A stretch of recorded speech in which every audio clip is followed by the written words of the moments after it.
Okay, so last night, Dana White announced some awesome UFC fights. Some really good fights. A lot of them we knew was going to get announced. Like, I'm going to go over them real quick and then go into more detail with them. He announced Merab versus Jan 2. Awesome fight, sick fight. Pantoja versus Van. We knew this was going to happen. It already got leaked for 323, so we knew it was going to happen. And they did do a face-off. No way they're not going to do a face-off then not fight. So, still a fun announcement. Still a fun fight I'm really looking forward to, but we knew that was going to happen. And then Jan versus Guskov. Awesome fight. Anthony Smith incarnate is going to get revenge, even though Smith never fought Blachowicz. Imagine if he did, though. He'd get raped. Okay, he'd get molested by Jan, though. Come on, let's be real. Anyways, Cejudo vs Talbott. Dude, this fight completely took me off guard. I was like, what the This makes no sense. Just, like, first of all, in my last video, I made a fights to make next video, and I matched Barcelos against a ranked opponent, because Barcelos deserves it. One of the reasons he deserves a ranked opponent is because he whooped Talbot. He whooped his ass, and he's on a 3-fight win streak. Talbot won one fight, and he's getting number 10 Cejudo. This should be Barcelos against any ranked opponent, and that's just wild to me. But I get it. I guess Talbot's a star. Or at least start shaping him up to be a star. I wouldn't really say he's a star yet, but Taira versus Brandon Moreno, awesome, big fight for the flyweight division. This fight's gonna be so fun. I love Brandon Moreno, love Taira, both super fun fighters. It's gonna be awesome. And then O'Malley versus Yadong, even though this fight didn't get officially announced at all, it is in the works and it's been reported to be in the works for a while. O'Malley has talked about it, and this fight is most likely gonna get done, so I might as well just add it in here. Talk about the fight, and it'll be a Paramount card, which is fun. No pay-per-view. Not like I buy them anyways, but we sail the seas over here. We don't buy no pay-per-view more. But anyways, talking about this first fight, Dvalishvili versus Jan 2. I'm actually pretty excited for this fight. At first, when people were like originally talking about Jan getting the rematch like a while ago, I wasn't excited at all because I was like, Jan got his ass beat for 5 rounds. He didn't get badly hurt or anything, but he did get dominated. He lost every round. Clearly, Merab was just too much for him. I was not excited at all for this fight. But then Merab goes on his run, beats Cejudo, beats O'Malley twice, beats Umar, beats Corey. So he's beating all these guys.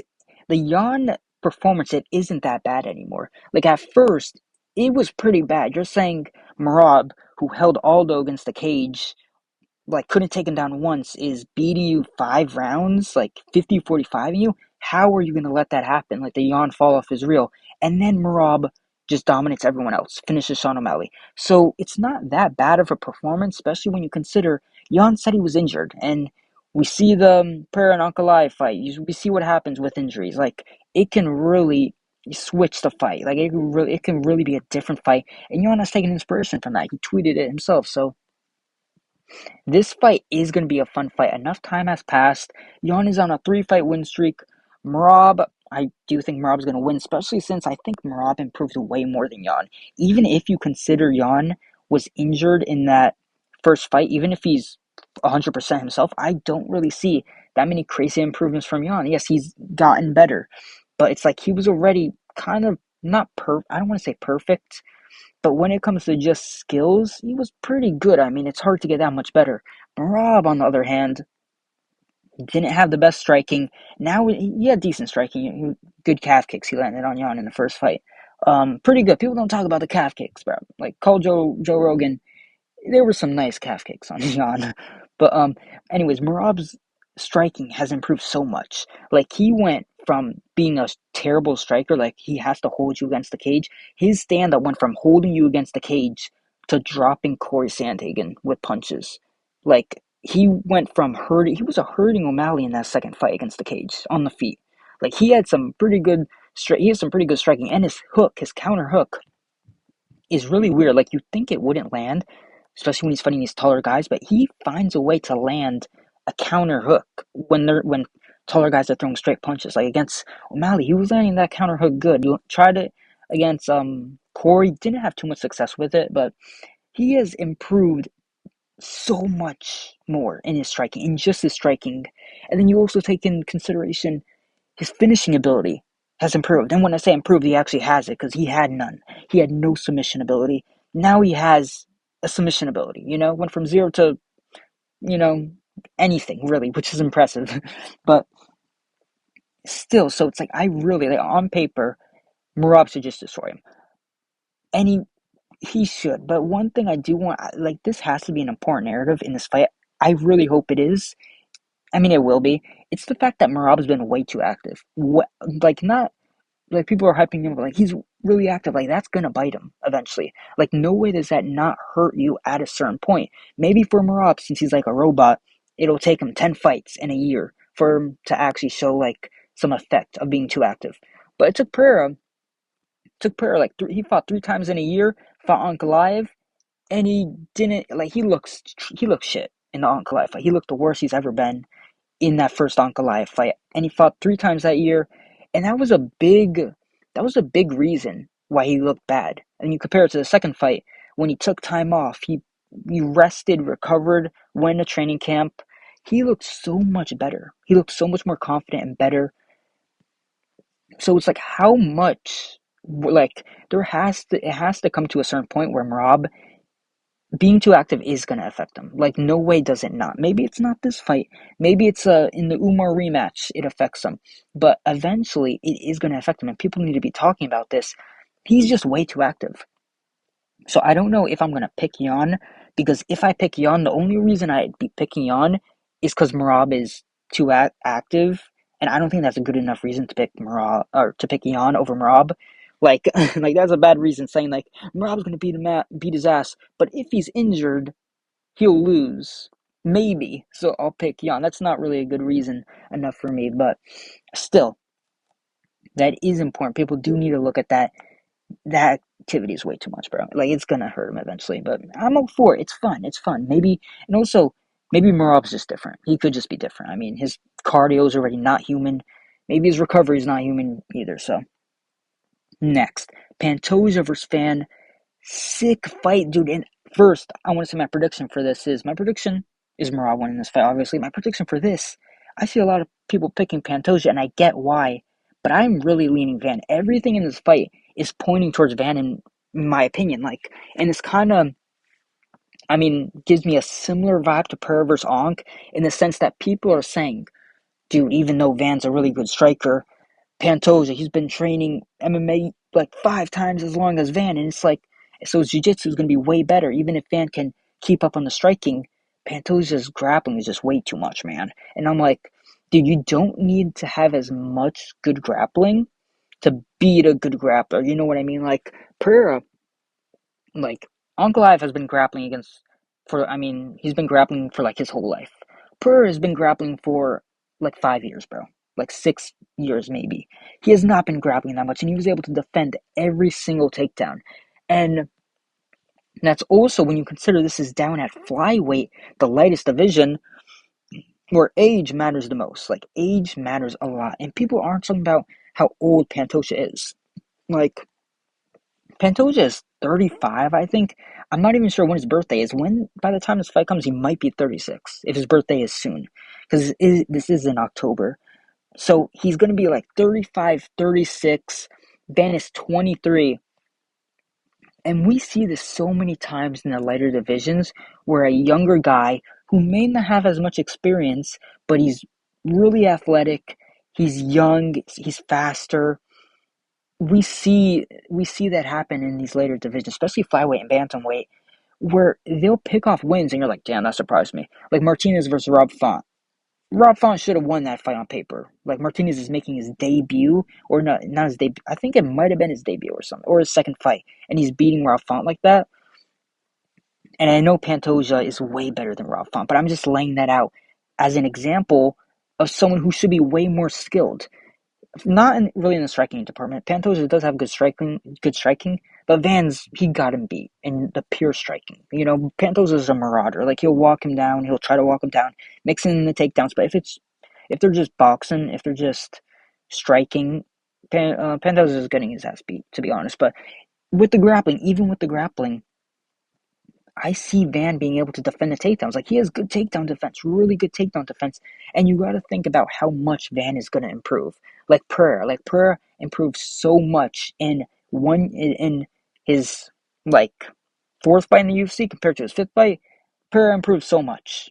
He improved so much, and his fifth fight might have been when he got knocked out by Adesanya. That would be bad if I said that. But the point is, Pereira has improved so much from one fight to the next because he's been training for so little of time. So 1 year to 2 year is double his years of training. 2 years to 4 years is double his years of training. Versus Pantoja, an extra year of training is like kind of nothing. You're just picking up more injuries.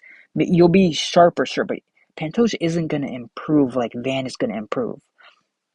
Like every year Van is training and fighting, he's getting so much more better. That's why we saw him get such a big jump up and beat Royval like that. Like he was fighting unranked guys a year before, and he's like losing in moments. Like he's winning pretty good, but he's going from getting knocked out by Michael Johnson to beating Royval and dropping it. And it's like, how is he doing that? It's because he's trained for so little amount of time that every year is a massive jump up. He's like getting a Zenkai boost every time he fights. It's kind of crazy. So I'm really leaning towards Van. Like everything is telling me Van is gonna win this. He's gonna defend his takedowns. He's gonna outbox Pantoja. Pantoja's old. He's slower than he's ever been. And he's old too. He's old. And I just see, listen, people don't talk about that. He's a 35-year-old at flyweight. And he's had tons of wars, tons of fights. He's going to be so slow. And I really think Van is going to piece him up and win. And dude, I just think he's going to win. I got Van. Next, Anthony Smith's clone. I don't know, they took some of Anthony Smith's DNA and improved on him, turned him into a super soldier. And to Guskov, who I think is going to get beat. I think John's going to beat him. Listen, Blachowicz is really good. He's really good, dude. And like he's losing, like he's technically lost a bunch of fights, but you gotta look at the fights themselves. I'm gonna go over this quick. He lost to Pereira, okay, really close fight. Went to a draw with Ankalaev, close fight. Lost to Olberg, really close fight, should have won. Like all of his losses have been really close, and I just don't think Guskov is on the level of any of the guys Blachowicz is losing against. Any of the guys. This is gonna be a good win for Blachowicz. He's still looked really good in his recent fights. Like he hasn't looked crazy, like old or something. Like yeah, he's not as good as he was, but he's still really good. So I do think he beats Guskov. I really think. No way are you going to a draw with Ankalaev, going to a close fight with Pereira, beating. He literally beat Olberg, but they gave Olberg the decision. Boja beat Olberg. Like I don't care if the judge says Olberg won. I look at the performance, and he looked really good. So I think yeah, he's just gonna fraud check Guskov. I got Bojiv. Next, Zesty Talbott versus Cejudo. This is going to be an easy win for Cejudo in my fucking opinion. In my opinion, listen, I thought Cejudo wasn't going to win another fight in the UFC until he retired. Like I really thought he wasn't going to win any. I thought he was just going to lose a bunch and retire because these bantamweights are good. Talbot is not that good. He is not. Listen, Talbot's good. Maybe he has some potential to be ranked eventually in the top 10, but I don't think he's that good. I don't think he's that good, and I really do think Cejudo is gonna out-grapple him and just finish him. Like, not finish him, but he's gonna beat him. Listen, if you're losing to Barcelos, I don't care about, man, the stylistic matchup, bro. Have you ever thought of the styles, bro? Hey, styles actually, shut up. I don't care about the styles at this point. This is Cejudo. He's not losing to Talbot, who got dominated by Barcelos. Like, I'm not picking Talbot, the guy who lost to Barcelos 2 fights ago, to lose to Cejudo now. I mean, to beat Cejudo now. And even though Barcelos is looking good, so that win isn't really aging bad, still, and Cejudo has been looking kind of not the best, but it's against good competition. Like, Cejudo is losing to Merab, and he's winning the first round. He won the first round against Merab. He's losing at Song Yadong. He had some moments in the fight versus Song Yadong. Like he had some moments. Song was winning, but still, he had some moments. And Song is way better than Talbot. Talbot is not that good. Cejudo's just gonna take him down and clearly beat him. He's just gonna beat him, bro. Like no way is Cejudo losing to Talbot. No. Next, Brandon Moreno versus Tatsuro Taira at flyweight. This is an awesome fight, and I really like both fighters, and I really don't know who to favor. Brandon Moreno has really good takedown defense. No, actually, no. I do think Brandon Moreno is going to win this. I really do think he's going to win this. Listen, Taira does have good grappling, but Moreno's takedown defense is good enough to just keep the fight on the feet. I think this fight will be majority on the feet. Unless Taira can knock him down, I don't think you're going to be able to knock down Moreno. Moreno has fought power punchers, and he's been hurt at times. He hasn't been like like it takes power to knock down Moreno, and I don't think Taira has power like that. Come on, dude. Like, okay, you got to knock down in his last fight against who? Literally against who? I don't know, some other Asian guy, bro. This is Moreno. He's a Mexican. He's got that Mexican chin. He's gonna eat the shots. He's gonna eat the shots from Taira. And I think this fight, it'll just be on the feet, and Moreno's just gonna outstrike him. Is this the main? I don't even know if this is a main event. If it is, Moreno's gonna get a 50-45. No, not a 50-45. He's gonna win his decision. I think he just outstrikes Taira. I think this is a good. I think this is a good matchup for Moreno. I don't think this is a good matchup for Taira. I think Taira needs to, like, a good matchup for Taira is someone who doesn't have the best chin, has not the best stand up, or I don't know, dude. That fight with Royval was actually really close with Taira. Taira looked really good in that fight, so maybe Taira can win. I don't know. I do like Moreno. I do favor Moreno in this. I think he'll be able to scramble. He'll be able to keep up with the scrambles with Taira, and I think he outstrikes him. Next fight, last fight we're going to be talking about is O'Malley versus Yadong. Again, not official at all, but this has been in the works for a while, and I do think they're going to make this fight. It just makes sense. Unless they scrap it and try to make O'Malley versus Corey now. But I'm guessing Corey wants some time to recover from the Merab fight, and I'm guessing Sean O'Malley wants to fight pretty soon because he has been out for not a while. The thing is, Merab is so active, it makes you think O'Malley has been out for like a year. But he fought Merab not that long ago, but yeah, but I'd still say O'Malley probably wants to fight relatively soon, and Yadong is probably looking for a fight too. So I think this fight, it really makes sense. Like, who else are you going to matchmake O'Malley against? So yeah, this fight just makes sense, and I actually favor O'Malley. I favor O'Malley. Listen, I like Yadong. I think he's a great counter grappler or an anti grappler. Like, if you're gonna try and if your game plan against Yadong is to take him down, I think Yadong can actually do pretty good against you. Like Merab versus Yadong, I think Song actually has a decent chance.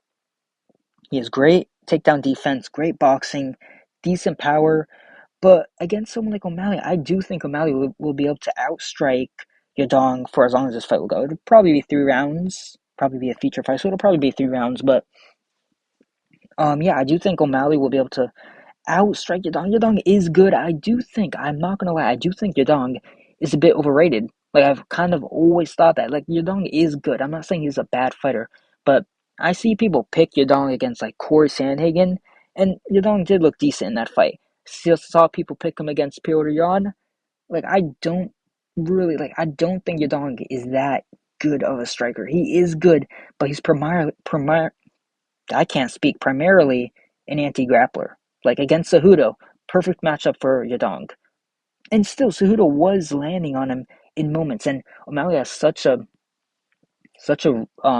range advantage on him. He's just gonna be able to outstrike Yadong. I think he'll be able to outstrike Yadong, stay on the outside, use his teeps, uses a 1-2. If Yadong tries to close the distance, step back 2 on him. I think Sean O'Malley's going to look really clean, and I think this is a really good matchup for O'Malley. Like, I think Corey Sandhagen beats O'Malley, in my opinion. I've always thought that for like the longest time, because Corey Sandhagen actually has decent wrestling, and he always mixes it up in his fights. Like, he didn't against Merab for obvious reasons, but if he's fighting O'Malley, Corey's going to mix up takedowns against Sean O'Malley. Corey's going to do that, and Corey's actually decent at that. I don't think Yadong is as good of a wrestler as Corey, and I don't even think he'll go for the wrestling. But if he does, I think O'Malley will be able to defend the takedowns. He has decent takedown defense. Merab is an animal. He has good striking. I think O'Malley outstrikes Yadong. So that's it. Quick prediction for this fight. I got O'Malley. I don't think he'll be able to find the KO. Song Yadong just looks like he has a good chin. Like, he's got a strong jawline, bro. He eats the shots, I think. I got O'Malley by decision. That's it. That's it for my predictions. Got a lot of fights are coming up. A lot of big fights.